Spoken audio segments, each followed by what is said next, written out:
Good morning students. आज मैं आप लोगों को आपका 10th चैप्टर दिए का अभिमान पढ़ाने जा रही हूँ। इससे पहले आप लोगों का चैप्टर था सम्राट अशोक वाला, आप लोगों को मैंने वो कंप्लीट करा दिया था।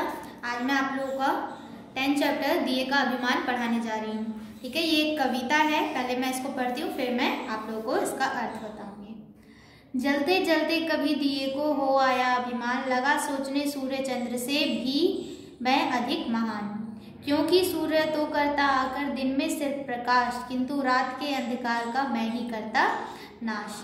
जो दिया है उसको वो जल रहा था, उसी वक्त उसको अपने आप पे अभिमान हो जाता है कि मैं तो जो सूर्य चंद्रमा से भी बहुत ही अधिक बलवान हूँ, महान हूँ, क्योंकि सूर्य तो सिर्फ दिन में और चंद्र तो सिर्फ रात में उजाला कर सकते हैं, रोशनी कर सकते हैं, लेकिन मेरा तो हर समय ही मैं तो हर समय ही जलता रहता हूँ और सब जगह प्रज्वलित रहता हूँ, किंतु रात के अंधकार का मैं ही करता नाश। और बोलता है कि और रात में जो अंधकार होता है उसका भी सिर्फ मैं ही नाश करता हूँ, क्योंकि सूर्य तो सिर्फ दिन में और सिर्फ बाहर ही प्रकाश कर सकता है।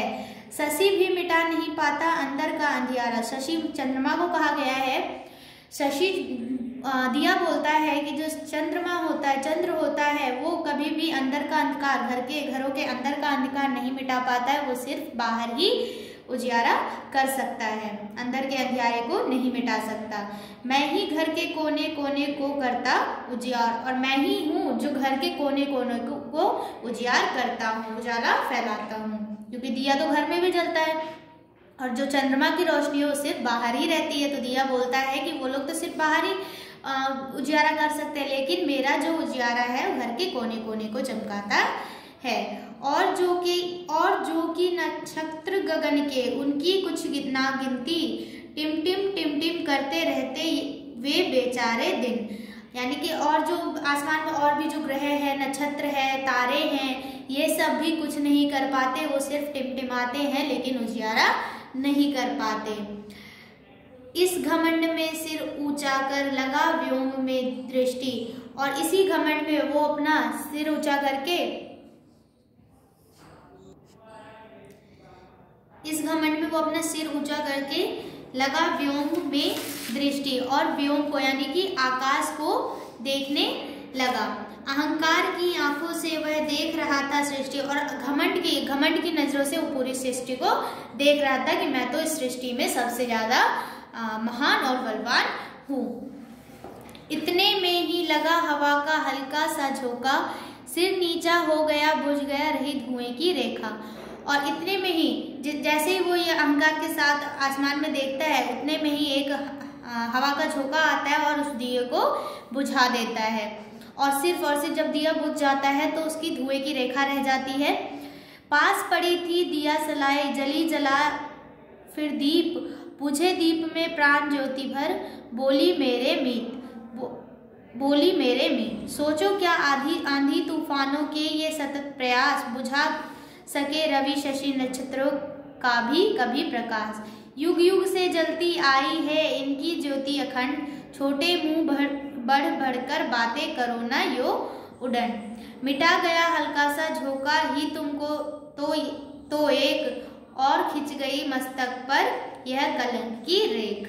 अहंकार का सदा जगत में होता दुष्परिणाम, करो बिना अभिमान तुम्हें जो कुछ करना काम। तो उसके बगल में जो दिया सलाई पड़ी रहती है वो कहता है कि तुम तो अपने अहंकार में चूर थे, लेकिन जो शशि और रवि हैं यानी कि चंद्रमा और सूर्य है, वो हमेशा इसी तरीके से चमकते रहते हैं, उनकी उजियारा हमेशा चमकती रहती है, कभी भी वो किसी छोटे से तूफान से नहीं मिटते और उनकी चमक कभी कम नहीं होती। जिस प्रकार तुम्हारी चमक एक हवा के झोंके से बुझ गई और कम हो गई।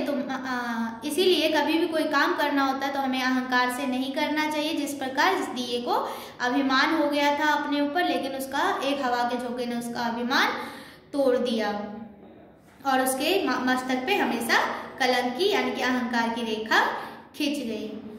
ठीक है, तो यहाँ पे आप लोग का ये चैप्टर कंप्लीट होता है। ये कविता आप लोगों को समझना है अच्छे से। इस कविता को लिखा है द्वारका प्रसाद महेश्वरी ने। ठीक है, और इस कविता को अच्छे से पढ़ना। इस कविता का इससे यह शिक्षा मिलती है कि अहंकार का जो फल होता है सदैव बुरा होता है, ठीक है, और इस कविता में दिए के माध्यम से ये समझाने का प्रयास किया गया है। ठीक है, नेक्स्ट डे मैं आप लोगों को इसका वर्ड मीनिंग सेंड कर दूंगी। अभी देखिए, कलंक का क्या अर्थ होता है? दाग, दिया का अर्थ दीपक, अभिमान का घमंड, अंधकार का अंधेरा, शशीर चंद्रमा, व्योम आकाश, सृष्टि ब्रह्मांड, सतत का लगातार, रवि का सूर्य, उदंड का निडर और दुष्परिणाम का बुरा फल। ठीक है, और ये इसके एक्सरसाइज है, मैं आप लोगों को सेंड कर दूंगी, तब तक आप लोग वर्ड मीनिंग अपनी कॉपी में नोट कीजिए। Okay, thank you.